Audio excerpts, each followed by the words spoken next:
Most people see a Bengal cat and ask two questions. The first one is that real?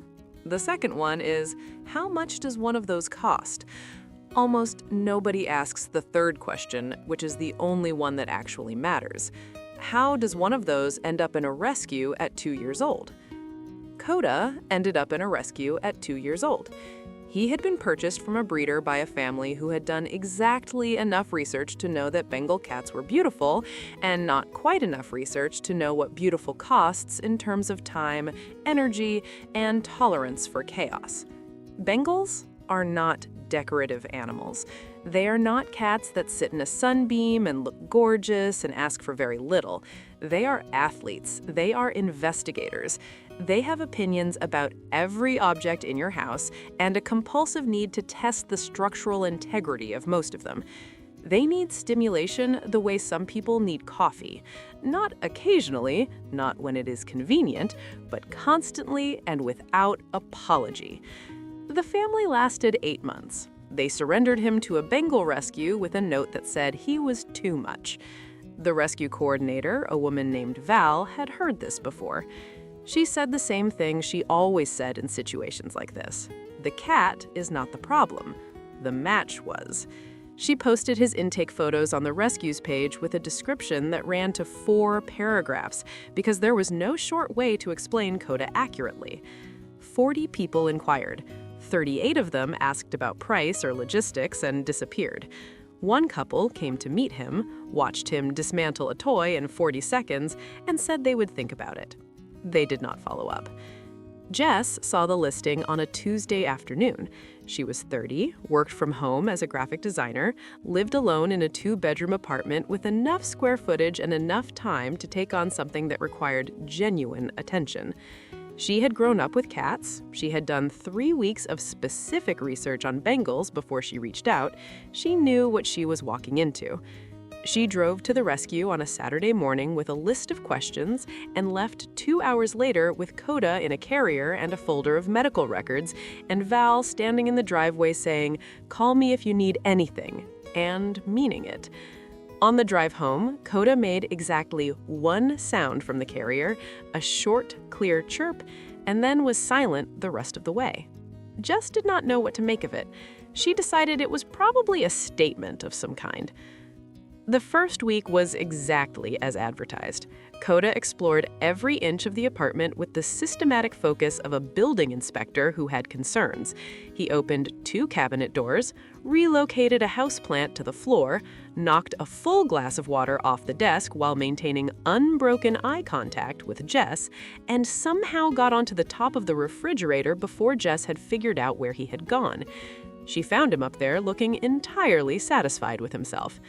She did not move the refrigerator items he had pushed aside. She left the space clear. It became his. The play sessions became their anchor. Every morning at 7 and every evening after dinner, Jess spent 30 minutes with a wand toy moving through every room, and Coda went after it with an intensity that made it look less like a game and more like a job he took seriously. He had a particular leap, a full extension from the back of the couch to a point about 4 feet in the air, that Jess had started clearing the coffee table for because the landing needed room.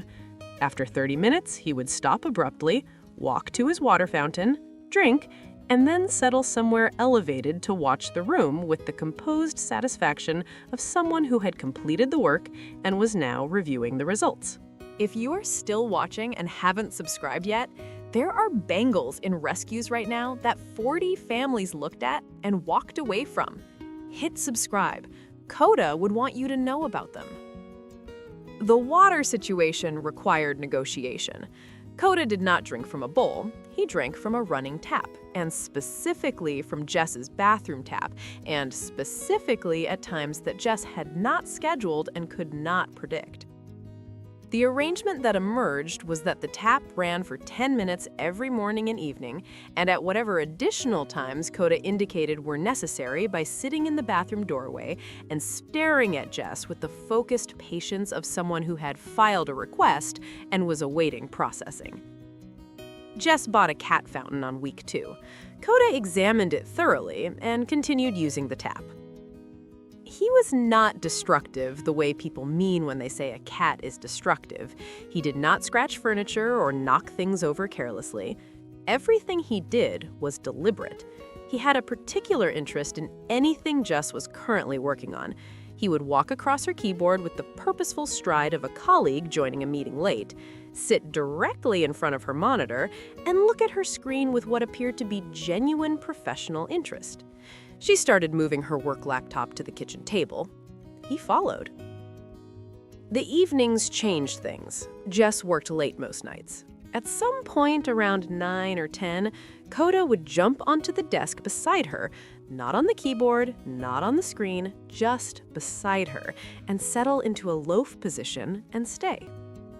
He did not demand attention. He did not make noise. He just stayed close in the particular way that means, I am choosing to be here rather than anywhere else, and I do not need anything from you, and I am not going anywhere. Jess noticed this the third time it happened and thought about the rescue note. Too much. She looked at Coda, settled on the desk beside her, entirely still, entirely present, and thought about what too much actually means. She thought it usually means more than I was prepared to meet halfway. She thought about the couple who watched him dismantle a toy and said they would think about it. She thought about the 38 people who asked about the price and disappeared. She thought about what Coda would have become if every single one of them had been the last one to see his listing. He likes the cat tree by the window in the afternoon. He likes the white comforter in the morning, stretched out with his front legs extended and his spotted coat catching whatever light comes through the curtains, looking for all the world like a small leopard who has decided that this particular territory is acceptable. He likes to be in whatever room Jess is in, doing whatever she is doing, at a distance that is close enough to count as together, but far enough to count as independent. He has settled into this apartment like he had always been meant for it, which Jess suspects he had. Val sent a message 6 months after the adoption. She asked how things were going. Jess sent her a photo. Coda stretched across the white comforter, front legs extended, green eyes half closed in the morning light. Val replied, "That is exactly what I was hoping for." Jess kept the message. She still gets asked how much he cost. She tells them he was a rescue. Most people do not believe her. 40 families saw his photos and walked away. Jess drove 2 hours on a Saturday morning. Do you think some cats find exactly the right person, or is it always just timing? Tell me in the comments.